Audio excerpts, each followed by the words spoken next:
Hello friends, welcome to all. आज मैं आपके लिए जो वीडियो लेके आ रहा हूं, देखिए एक बहुत ही इंपॉर्टेंट वीडियो है।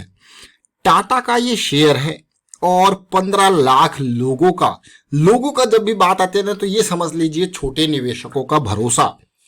15 लाख लोगों का क्या इन्वेस्टमेंट करें, या फिर जो ये 15 लाख लोग हैं अपने आप को ट्रैप यानी कि फंसा हुआ महसूस कर रहे हैं।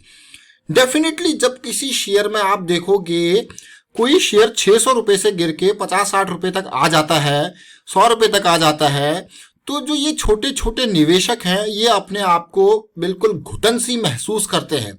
और उस घुटन के साथ साथ ये लोग क्या करते हैं, जैसे ही थोड़ा बहुत सांस लेने का मौका मिलता है तो भागने लग जाते हैं। भागो भाई भागो, सांस लेने का मौका आ गया। तो ऐसे टाइम पे क्या होता है, ऐसे टाइम पे इनका जो पेशेंस था, सोचिए जरा, 600 रुपए से शेयर 50-60 रुपए पे आ गया, तब तक पेशेंस रखा, लेकिन जब इसमें चीजें बदलनी स्टार्ट होंगी तो ये लोग निकलने लग जाएंगे। तो यही स्थिति होती है, यही माइंडसेट होता है। इसी माइंडसेट के साथ खेलते हैं बड़े निवेशक, और वो छोटे निवेशकों से माल को छीन लेते हैं और छीन के पकड़ के जमा करके रख लेते हैं। ठीक इसका उल्टा जब स्टॉक पीक पे होता है तो यही वो छोटे निवेशक है जो स्टॉक में एंट्री करने की कोशिश करते हैं, और इनको माल कौन पकड़ाता है, वही बड़े निवेशक जो थोड़ा सा समझदार होते हैं। समझदार इन द सेंस में इनसे कहूंगा, उनकी तो रोजी रोटी से जुड़ी हुई चीजें हैं, और छोटे निवेशक कहते हैं यार थोड़ा सा सेविंग है, लगा दो मार्केट में।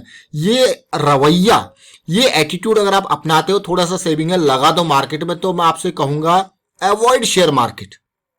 मार्केट में तभी पैसा लगाओ जब आपको नॉलेज है, जब आप चीजों को समझते हो, तभी मार्केट में पैसा लगाओ। Otherwise go for fixed deposit, go for mutual fund. ये रिटेल निवेशकों की बिल्कुल सख्त सलाह मैं दूंगा। अगर आप बिना सीखे एंट्री करोगे तो आपको मार्केट में 99.99% जो है लॉस होने के चांसेस ही हैं, 99.99% के। और इसीलिए अक्सर 90% रिटेल निवेशक मार्केट में पैसा गवाता है। और जो वो 10% कमाता है ना, तो उसको जरूर अवेयरनेस होगी, जरूर कुछ ना कुछ उसको पता होगा, उसको चीजें पता होंगी, वो चीजें समझ रहा होगा, देख रहा होगा। स्टार्टिंग में उसको लॉस हुआ होगा, लेकिन वो धीरे धीरे प्रॉफिटेबिलिटी में आ चुका होगा। इस चीज को समझें। तो चलिए स्टॉक की बात करते हैं, जो कि 15 लाख के मैंने कहा, ये 15 लाख मोदी जी वाले 15 लाख नहीं है। कहीं आप देखो, ये 15 लाख लोग हैं जो यहाँ पे ऑलमोस्ट 42 करोड़ शेयर्स दबा के बैठे हैं। कौन सा स्टॉक है? और उससे भी इंपॉर्टेंट बात यह है कि 15 लाख तो छोड़िए, झुनझुनवाला जी आ गए हैं 4 करोड़ शेयर्स के साथ। ये नंबर, ये 4 करोड़ शेयर्स हैं, इसके पीछे 7 जीरो लगे हैं। आपको मैं रिपीट करूंगा कि कहीं ये ना सोचो कि ये नंबर कितना है। ये अभी इसी क्वार्टर की बात है। ये 4 करोड़ शेयर्स हैं, और अगर आपको जीरो गिनने हैं तो 7 जीरो पीछे लगे हैं, 3 और 3 6 और एक 7, तो यानी कि 4 करोड़ शेयर झुनझुनवाला जी यहाँ पे एंटर कर गए हैं। अब झुनझुनवाला जी एंटर कर गए हैं क्योंकि इनको शेयर मार्केट का वॉरेन बफे कहलाया जाता है। तो आपको इन्वेस्ट इनका नाम देख के नहीं करना है, ठीक है? नाम देख के आपने इसको ट्रैक किया, एनालाइज किया। इन्वेस्ट करना है तो भैया अपनी एनालिसिस, अपना रिस्क, अपना प्रॉफिट, अपना गोल देखिए। और वो कैसे आएगा? सीखने से आएगा। इसीलिए मैं आपको कहता हूं कि आपकी अपनी एनालिसिस इंपॉर्टेंट है। और ये 42 करोड़ शेयर्स जो थे, अब आप देखोगे कि चीजें बदलने लगी। अब हमने अभी तक शेयर का नाम नहीं बताया, बहुत देर हो गई है। शेयर का नाम देखते पहले। टाटा मोटर्स लिमिटेड की मैं बात कर रहा हूं। टाटा मोटर्स लिमिटेड भैया कहां से 600 रुपए से 60 रुपए पे आ गया शेयर। मान के चलिए कैसी हालत हुई। 100 रुपए, जिन लोगों ने 600 रुपए पे खरीद के रखा होगा और आज तक निकाला नहीं होगा, तो उनके दिल पे क्या बीत रही होगी, जरा सोचिए। जस्ट इमेजिन, जब ऐसी चीजें आप सोचते हो ना, तो अपने आप को उस पोजीशन पे रख के देखिए। सोचिए आपने 600 रुपए पे खरीदा और अब तक बेचा नहीं, तो क्या आपके दिल पे बीत रही होगी। इसीलिए मैं आपको कहता हूं कि risk management is the most important thing. जरा सोचिए, आपने उस टाइम पे देखा 600 रुपए खरीदा और आपने कहा यार चलो छोड़ो, ये तो नीचे गिर रहा है, 500 तक आया। आपने देखा यार सिचुएशन बैड होती जा रही है, मैं निकलता हूं यहाँ पे 500 पे। 100 रुपए का रिस्क था, मैंने 100 शेयर यहाँ पे 600 के रेट पे खरीदे थे और 100 रुपए का रिस्क ले लिया। तो 100 इंटू 100 कितना हुआ? 10,000 आपने छोड़ दिया। 10,000 की वैल्यू देखिए। वैल्यू भैया money equal to time equal to money. मैं कहता हूं टाइम के हिसाब से उस 10,000 की वैल्यू देखिए।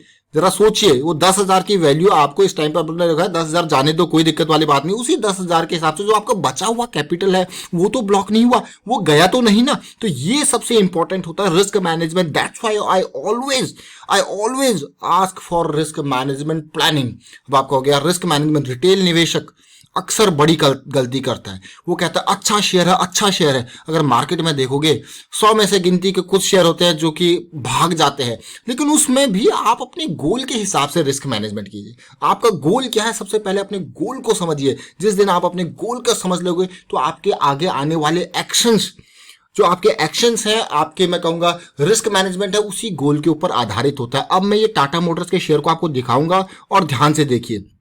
राकेश झुंझुनवाला जी की वजह से नहीं, यहाँ पे बहुत कुछ इंपॉर्टेंट चीजें बनती हुई दिख रही है, इसीलिए मैं आपको ये स्टॉक रडार में आया। ये देखिए, आप स्टॉक को देखिए 600 रुपए का शेयर, और ये गिरा, और ये मंथली चार्ट है। इसमें आप क्लियरली देखिए, आपको लोअर हाई लोअर लो का स्ट्रक्चर में, हमने कई बार इसके बारे में बात करी है, स्ट्रक्चर बनता हुआ दिखा। इसका मतलब पेन आपके सामने है, निकलते रहो। लोअर हाई लोअर लो का स्ट्रक्चर आपके सामने दिखा और आप निकलते रहे। और अगर आपने, जो समझदार लोग थे वो यहाँ पे जब ये गिरा तो वो यही समझ गए थे कि भैया 520 के आसपास तो निकल ही लो। अगर ये पेन आया नहीं आया तो वो 440 के आसपास तो निकल ही लिया होंगे। सोचिए जरा कितना टाइम हो गया इस करेक्शन को। मान लो किसी ने यहाँ पे खरीद दिया होता है इसको 500 रुपए पर, ये टाइम देखे 2016 2020, 4 साल हो गए। कोई भी पैसा अगर 4 साल में उसका कितना टाइम इक्वल टू मनी होता है, देखिए उस हिसाब से देखोगे तो आपको यार हाँ यार ये तो अभी भी लोअर लो लोअर हाई का स्ट्रक्चर बना रहा है मंथली के हिसाब से। लेकिन जरा स्ट्रक्चर तो देखिए, बड़ी कैंडल, 3 छोटी छोटी कैंडल, क्या ये शेयर भागने वाला है? इसी तरीके का स्ट्रक्चर इसने बनाया था 2020 के स्टार्टिंग से पहले, फिर आ गया कोरोना, फिर ये नीचे आ गया। तो क्या ये रिवाइवल हो रही है चीजें? इन लो पॉइंट्स को देखते हैं, 1 2 3, इन लो पॉइंट्स को देखते हैं, क्या ट्रेंड में बदलाव दिख रहा है? तो भैया ये 3 2 पॉइंट को अगर मैं देखूं तो ट्रेंड में बदलाव के लिए मुझे थोड़ा मोमेंटम देखना पड़ेगा। मोमेंटम कहां से आता है? आरएसआई से देखते हैं। तो जरा देखते हैं 1 बेस 2 बेस 3 बेस। अब आप कहोगे हाँ यार बेस तो थोड़ा थोड़ा ऊपर उठ रहा है, मोमेंटम तो दिख रहा है। और उससे भी अच्छी बात जो मुझे लगी, इन तीनों के साथ साथ जो स्ट्रक्चर आरएसआई पे मुझे देखने को, ये मंथली टाइम फ्रेम है, ये बड़े लोगों के लिए जो लंबे वक्त वाले इन्वेस्टर है। अब आप कहोगे हाँ यार सिचुएशन बेस मेरे को मजबूत यहाँ पे दिख रहा है और हायर हाई का स्ट्रक्चर बनता हुआ दिख रहा है। इवन पिछले 3 महीने के करेक्शन को भी आप देखोगे तो ये हाई भी पार हो चुका है जो कि ये बना हुआ था। अब आप कहोगे यार ये तो अच्छी चीज, अगर मैं यहाँ पे इन्वेस्ट करूं तो मैं, मेरा रिस्क क्या होगा? डेफिनेटली अगर आपको यहाँ पे इन्वेस्ट करना है तो आपका रिस्क मैनेजमेंट ये 120 के आसपास का इसके बॉटम पे स्टॉप लॉस तैयार बैठा है। नहीं तो छोटे टाइम फ्रेम पे जाएंगे और डिटेल में समझेंगे। कोई ऐसा थोड़ा ना है कि भैया हमने देखा शेयर और दिख रहा अच्छा है खरीद जाइए, उसको तसल्ली से ठोके पीटे टेक्निकल एनालिसिस पे। इसी तरीके की सिचुएशन आपने यहाँ पे देखी हो तो आप तो निकले नहीं होते, तो फिर से ये नीचे आ गया। तो ये चीजें आपको समझनी होगी। और एक बात मैं आपको बताऊं, कई लोग इस तरीके के अपॉर्चुनिटी वाले होते हैं कि बाय ऑन डिप कह देते हैं। भैया बाय ऑन डिप कैसे कह दोगे? मतलब जब चीजें डाउन ट्रेंड में चल रही है तो बाय ऑन डिप कैसे? ये देखिए, this stock is making just lower high lower लो। अगर आप बाय ऑन डिप कोई यहाँ पे एवरेज करता रहेगा, भाई इतना पैसा तो रिटेल निवेशकों के पास होता नहीं है कि वो जेब में पैसा है, उन्होंने क्या किया 50 शेयर यहाँ खरीदे, 50 शेयर यहाँ खरीदे, 50 यहाँ खरीदे, 50 यहाँ खरीदे, 50 यहाँ खरीदे। तो ये जो मैं कहूंगा ना कि ये पॉइंट है ना कि भाई खरीदते रहो, अब कौन खरीदेगा? लेकिन हाँ, एक बार अप ट्रेंड में आ गया, मतलब you just see the higher high higher low structure. अब आप कह सकते हो कि हाँ भाई डिप पे ये जो करेक्शन का रेजोल्यूशन है उस पे मैं खरीदूंगा और मेरा स्टॉप लॉस उसके लिए भी यहीं पे होगा, ताकि अगर और नीचे जाए तो मैं निकल जाऊंगा। समझ रहे हो? Calculated risk, always think of calculated risk. And if you have already started thinking of this risk thing, तो मतलब आप स्टॉक मार्केट में लंबा खेलने वाले हो। इस चीज को समझो। स्टॉक मार्केट में आए हो तो पैसा कमा के जाओ, पैसा दे के मत जाओ, और रिस्क को सबसे प्रायोरिटी पे रखना है। जैसे कि यहाँ पे अब हमने इन 3 कैंडल की बात की, इसीलिए स्टॉक हमारे रडार में आया, क्योंकि ये 3 जो छोटी छोटी कैंडल बन रही थी ना, तो अगर मैं यहाँ पे मैं सोच रहा हूँ, एक्सपेक्टेशन है मेरी कि यहाँ पे ब्रेकआउट आता है। अभी मैं डिफरेंस दिखाता हूँ आपको लास्ट टाइम का और इस टाइम का। मेरी एक्सपेक्टेशन यहाँ पे है कि ब्रेकआउट यहाँ पे आता है, तो ब्रेकआउट आता है और मेरा जो ट्रेड है वो हो रहा है कि यहाँ पे मैं ब्रेकआउट एक्सपेक्टेशन कर रहा हूँ या फिर मैं ब्रेकआउट के बाद पुल बैक एक्सपेक्टेशन कर रहा हूँ, तो मेरा स्टॉप लॉस मेरे लिए पहले तैयार है। 120 से नीचे जाएगा तो भैया मैं तो निकल जाऊंगा, क्योंकि वीकली पे लोअर हाई लोअर लो का स्ट्रक्चर ये पिछले लो को तोड़ेगा तो और क्या। अब देखिए यहाँ पे स्ट्रक्चर को, ये पहली करेक्शन थी छोटी, दूसरी करेक्शन और ये तीसरी करेक्शन जो रिजॉल्व होती हुई नजर आ रही है 140 से। अभी 148 पर जरूर है, लेकिन करेक्शन ऑलरेडी रिजॉल्व हो चुकी है। अब कई लोग ब्रेकआउट का इंतजार कर रहे होंगे और कई लोग इस ब्रेकआउट के बाद पुल बैक का भी इंतजार करेंगे। लेकिन साथ के साथ मैं आपको ये कहूंगा कि अभी बुलिश क्रॉस नहीं बना हुआ है, तो जब तक ये ऊपर जाएगा इस रैली के बाद अगली जो करेक्शन आएगी ना, वो करेक्शन बुलिश क्रॉस के बाद वाली करेक्शन होगी। अब आप कहोगे हाँ वो भी एक अपॉर्चुनिटी होगी। डेफिनेटली वो तो ऐसी अपॉर्चुनिटी होती है बुलिश क्रॉस के बाद वाली अपॉर्चुनिटी, उसमें तो खूब डिमांड जनरेट होगी, तो वो और भी अच्छा। और साथ के साथ अगर आप इस पूरी करेक्शन को देखो तो देखिए आरएसआई ने बेस की फॉर्मेशन बनाई और ये लो पॉइंट ऊपर, ये लो पॉइंट ऊपर। अब आपको यार ये तो एक इनवर्स हेड एंड शोल्डर बन रहा है आरएसआई पे, यानी कि भाई चीजें तभी तो ये रिजॉल्व हुआ इस करेक्शन को। अगर आप आरएसआई पे देखते तो आप कहते हैं हाँ यार 140 पे ही ये रिजॉल्व होता हुआ नजर आ गया। तो आरएसआई आपको मोमेंटम दिखाता है, अच्छी बात दिखाता है। और आप यहाँ पे देखोगे ये तेजी आएगी, फिर से करेक्शन आएगा, तो आपको आरएसआई पे यहाँ पे ज्वाइंट देखने को मिल जाएगा, आपको मजा आ गया। तो ये पूरी की पूरी मैं वर्क फ्लो आपको समझा रहा हूँ। अब इस वर्क फ्लो में के अंदर अगर पिछले टाइम में देखोगे तो आपको सिचुएशन अच्छी मिली, जंप भी आया, लेकिन अगली बार जो करेक्शन आई ना वो रिजॉल्व भी नहीं हुई। कैसे? आरएसआई पे देखिए ऑलरेडी पिछले लो पॉइंट को तोड़ के और नीचे और उससे पिछले के लो पॉइंट को भी तोड़ दिया। तो मोमेंटम आपको बहुत कुछ बता देता है, इसीलिए मैं आपको हमेशा कहता हूं कि मोमेंटम को देखिए। अब यहां पे अगर ब्रेकआउट बन गया, ब्रेकआउट के बनने के बाद करेक्शन आया और जैसे ही ये लो ब्रीच होगा ना उससे पहले आरएसआई आपको मोमेंटम पे दिखा देगा भैया मोमेंटम डाउन हो चुका है और ये लो पॉइंट ब्रीच हो चुका है, मतलब निकलना ही बेटर है। तो आप किसी भी ट्रेड को लेते हो, किसी भी इन्वेस्टमेंट को सोचते हो तो इस तरीके से हमेशा सोचिए कि आप करना क्या चाह रहे हो, आपका गोल क्या है। जैसे कि वहां पे अगर आपका मंथली गोल है तो वहां चीजें बन रही हैं, और अगर आप खाली डेली ब्रेकआउट को प्ले करना चाहते हो, जरा देखिए 1 2 3 तीसरी बार प्राइस यहां से रिजेक्ट हुआ। लेकिन एक अच्छी बात जो मुझे लगी वो पता है क्या लगी, वो ये लगी है कि ब्रेकआउट के नियर स्मॉल करेक्शन, 3 चीजें होती है ब्रेकआउट के पास। क्या?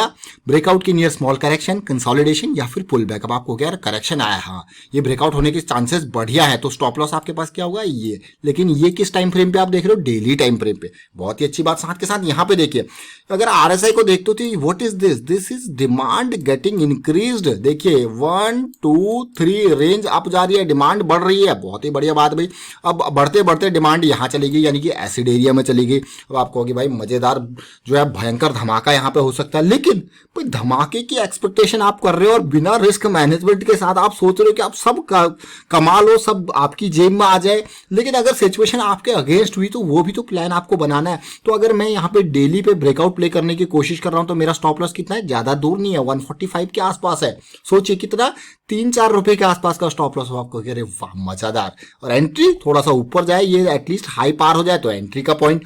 ये इस तरीके से समझिए स्टॉक को, न केवल इन्वेस्टमेंट के लिए आप बड़े टाइम फ्रेम वीकली और मंथली को देखिए, ट्रेड के लिए छोटे टाइम फ्रेम आपका जैसे 1 वीक का, 2 वीक का या फिर इंट्राडे के लिए और छोटे टाइम फ्रेम ऐसे समझिए। तो फिलहाल हमने टाटा मोटर्स को देखा और देखा कि कैसे लोग फंसे हुए इसमें महसूस हुए, और आज की डेट में क्या जबरदस्त जंप आपको देखने को मिल रहा है। और साथ के साथ मैं कहूंगा बहुत ही बढ़िया कंडीशन बनती हुई दिख रही है, लेकिन रिस्क मैनेजमेंट को टॉप पे रखना। और पिछले 2-3 महीनों के अंदर इन्हीं प्राइस रेंज में राकेश झुनझुनवाला जी ने भी इन्वेस्ट किया, लेकिन उनको बस आप गाइड वहां से स्टॉक का नाम लीजिए, एनालिसिस अपनी रखिए। वाइंड अप करता हूं वीडियो को, और इस तरीके से अगर आपको टेक्निकल एनालिसिस सीखनी है ना तो आप हमारा मेंबरशिप ज्वाइन कर सकते हो। वहां पे सारी डिटेल चीजें आपको बारीकी से बताई गई हैं, और मैं ये कहूंगा कि कोई लाखों रुपए की फीस नहीं है, जस्ट 59 की कॉस्ट रखी गई है, ताकि जो सीरियसली सीखना चाहते हैं वो ज्वाइन करें। And thank you for watching the video.